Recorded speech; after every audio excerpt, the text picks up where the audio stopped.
तो चलिए छात्रों, आपके डिमांड पर क्लास आपका 7 का विषय आपका सामाजिक विज्ञान का यहाँ पे देखिए अर्धवार्षिक मूल्यांकन यानी आपका हाफ ईयरली पेपर का क्लास आपका यहाँ पे 7वीं का सोशल साइंस यानी आपका सामाजिक विज्ञान का पेपर आ चुका है। और छात्रों, आज के इस वीडियो में बिल्कुल आप यहाँ पे धूम मचा दोगे। देखिए आपका 16 नवंबर का सामाजिक विज्ञान का पेपर आपका आ चुका है, गर्दा मचा दोगे। बिल्कुल आप यहाँ पे 50 में से 50 लोगे। पूरे क्वेश्चन पेपर आपको यहाँ पे एक ही वीडियो पर आपको दिखाया जाएगा। देखिए यहाँ पे आपके प्रश्नों की संख्या की बात करें तो आपके यहाँ पे इस बार 22 क्वेश्चन आपके आएंगे, 50 नंबर का पेपर होगा। और बात करें, देखिए इसमें आपके 10 क्वेश्चन आपके पहले ऑब्जेक्टिव होंगे और इसके बाद आपके टोटल क्वेश्चन आपके यहाँ पे आगे आपको देखने को मिलेंगे। देखिए यहाँ पे आपका देखिए पूरा ऑब्जेक्टिव है, साथ में आपको क्वेश्चन 11 से 20 तक क्वेश्चन आपको यहाँ पे लघु उत्तरीय क्वेश्चन है। और इसके बाद देखिए यहाँ पे आपके दीर्घ उत्तरीय क्वेश्चन आपको यहाँ पे 21 और आपको यहाँ पे 22वां सारे क्वेश्चन आपको यहाँ पे मिलेंगे। क्वेश्चन लास्ट क्वेश्चन आपको यहाँ पे 22वां आपको ये मिल जाएगा।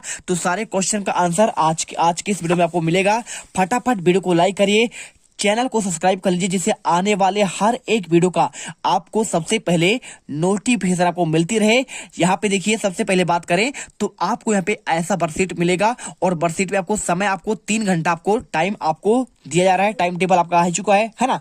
देखिए तो सबसे पहले आपको यहाँ पे आता है, देखिए वर्कशीट पर ही आपको आंसर करना है। देखिए सबसे पहले यहाँ से वर्कशीट कार्य करना प्रारंभ करें। जैसे लिखा है बहुविकल्पी क्वेश्चन 1 से लेकर 10 तक। तो आपको देखिए पहला क्वेश्चन क्या लिखा है, ऐसा स्थान जहां दस्तावेजों और पांडुलिपियों को संग्रहित किया जाता है उसे क्या कहते हैं। तो मेरे प्यारे रसगुल्लो, आपको इसे समझना पड़ेगा क्या कहते हैं। देखिए ऐसा स्थान जहां पे दस्तावेज और पांडुलिपि होते हैं उनको आपका संग्रहित कहते हैं, उसे कहते हैं अभिलेखागार। ठीक है।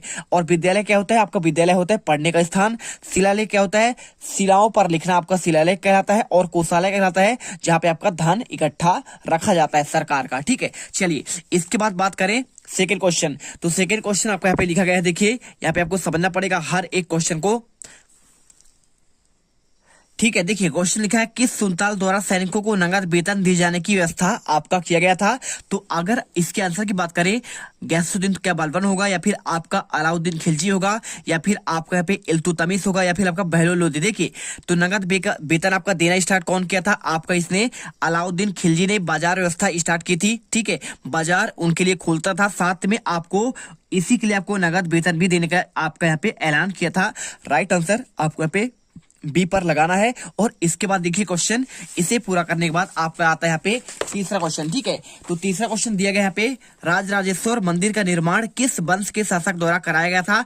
चालुक्य वंश, चंदेल वंश, चौहान वंश, या फिर आपका चोल वंश। देखिए तो राजराजेश्वर आपका जो मंदिर है इसका निर्माण आपका यहाँ पे कहाँ पे हुआ है, आपका दक्षिण भारत की बात कर रहा है। आंसर आपका पे चोल डायनेस्टी यानी चोल वंश के शासक ने किया था। ठीक है। और इसके बाद देखिए आपको 1 नंबर मिल जाएगा। इसके बाद क्वेश्चन चौथा देखिए, रानी दुर्गावती का संबंध किस राज्य से था, गढ़कटंगा से था, मराठा से था, या फिर मालवा से, या फिर आपका अहोम से। ठीक है। और आंसर की बात करें तो राइट आंसर देखिए रानी दुर्गावती आपका जबलपुर से। आप यदि कोई आपके यहाँ पे छात्र होंगे तो आप जानते होंगे कटंगा आपका एक जगह है, गढ़ कटंगा, यहीं से इनका आपका संबंध था। ठीक है। इन्होंने अपना यहाँ पे अंग्रेज से लोहा लिया था। इसके बाद क्वेश्चन देखिए यहाँ पे नेक्स्ट क्वेश्चन दिया गया है 5वां, सेलों की परतों में दबे मृत पौधे और जंतुओं के अवशेषों को क्या कहते हैं, अवसाद, या फिर जीवाश्म होगा, या फिर मैग्मा, या फिर आपका खनिज। देखिए तो आपको सैलों के परतों में दबे मृत पौधे और जंतुओं को अवशेष को कहते हैं, आपका यहाँ पे समझना पड़ेगा। आप कहलाता है यहाँ पे आपका ये कहलाता है आपका खनिज। ठीक है।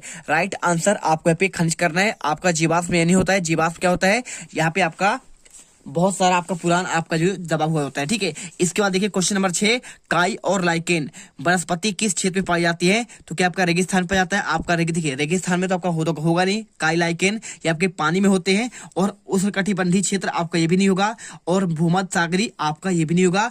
ये आपका राइट आंसर क्या होगा, देखिए आपका पे आपका देखिए आप यहाँ पे कमेंट करिए क्या होगा, लाइकेन कहाँ पाए जाएंगे, ध्रुवीय क्षेत्रों में। तो चलिए आपको इसका आंसर आपको दे देते हैं।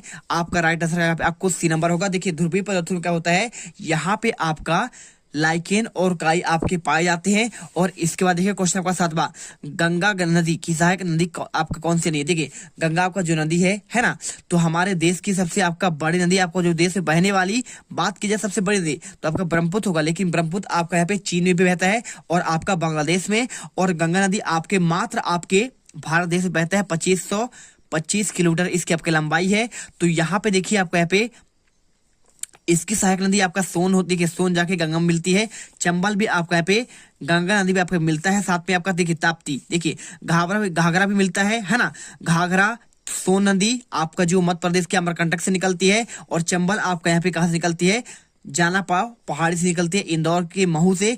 और आपका जो ताप्ती होता है, ताप्ती आपका यहाँ पे काकरी वर्डी से निकलता है, और ये आपका अरब सागर में मिलता है। तो ये आपका यहाँ पे गंगा नदी में बिल्कुल मिलता ही नहीं है। राइट आंसर को यहाँ पे डी नंबर ताप्ती नदी होगा। और इसके बाद क्वेश्चन देखिए आपका यहाँ पे 8वां, सार्वभौमिक वयस्क मताधिकार का अर्थ क्या होता है।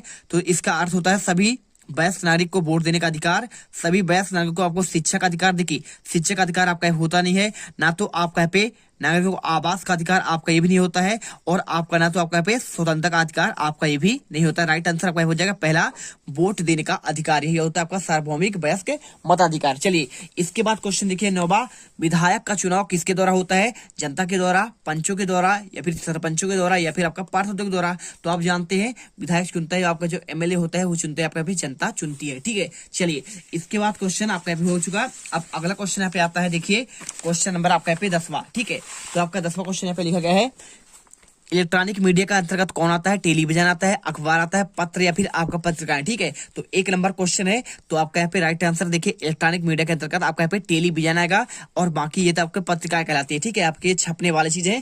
और इसके बाद क्वेश्चन देखिए आपके 11 से लेकर आपके 20 तक क्वेश्चन आपके यहाँ पे लघुत्तरी आते हैं।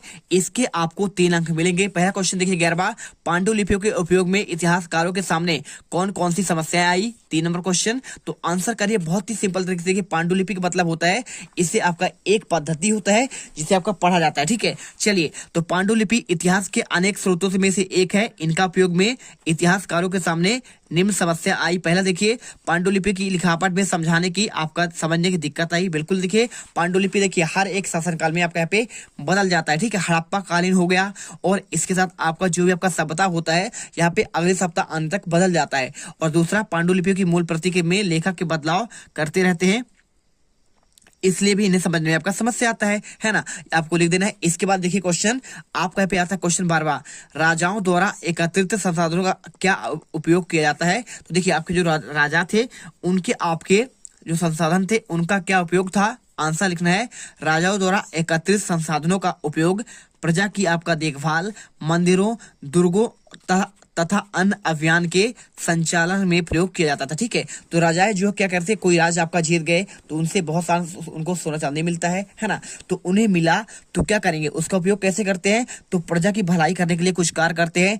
नदी तालाब का जीर्णोद्धार कराते हैं, जिससे आपको यहाँ पे प्रजा को यहाँ पे सुख हो सके। और साथ में देखिए मंदिरों का, दुर्गों का और अन्य अभियान के संचालन में उसका उपयोग किया जाता है ना।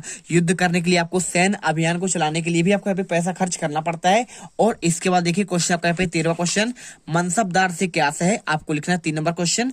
आंसर करिए, मुगलों की सेवा करने वाले नौकरशाह को मनसबदार कहते हैं। क्या कहते हैं, जो मुगलों की आपको जो सेवा करने वाले आपके नौकरशाह थे उन्हें कहते हैं मनसबदार कहलाते थे। और मनसबदार अपना वेतन राजस्व एकत्रित करने वाली भूमि के रूप में पाते थे, और उन्हें जागीर कहते हैं। ठीक है, तो मनसबदार जो वहां पे नौकरशाह थे वो यहाँ पे क्या करते थे, उन्हें जागीर कहते थे। और यहाँ पे जो है आपका राजस्व एकत्रित करने वाले को जो भूमि से मिलता था उन्हें उनको मिलता था। ठीक है, आंसर मिल गया आपको। इसके बाद देखिए क्वेश्चन आपका यहाँ पे आता है 14वां।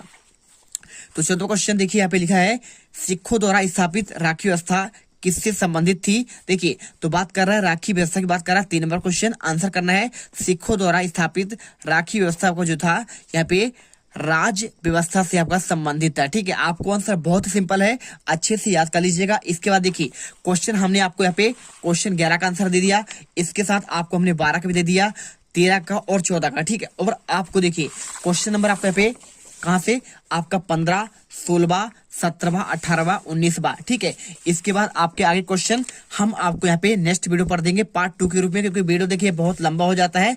आपको 10 मिनट का वीडियो दिया रहा है, आप अच्छे से पढ़िए, कॉपी पर लिखिए, और इसके बाद आपको पार्ट 2 आएगा। पार्ट 2 में देखिए आपको यहाँ पे हर एक क्वेश्चन के आपको आंसर यहाँ पे सबसे पहले आपको अपलोड कर दिए जाएंगे, जिससे आपको हर एक वीडियो को आंसर आपको मिल जाए। तो चलिए मिलते हैं आपके नेक्स्ट वीडियो पर, और उस वीडियो में पार्ट 2 में हम आपको A to Z आंसर दे देंगे, पूरे आपके 22 तक के आंसर। जय हिंद, जय भारत। तुम लोग गलती से अगर नए हो तो सब्सक्राइब करो, वो जो लाल वाला बटन है उस पर अपने जीजा जी फेंक के मारो या फूफा जी, मुझे नहीं पता, बस क्लिक हो जाना चाहिए। अब मैं भी जा रहा हूं, मुझे मुठिया पेलने जाना है। बाय।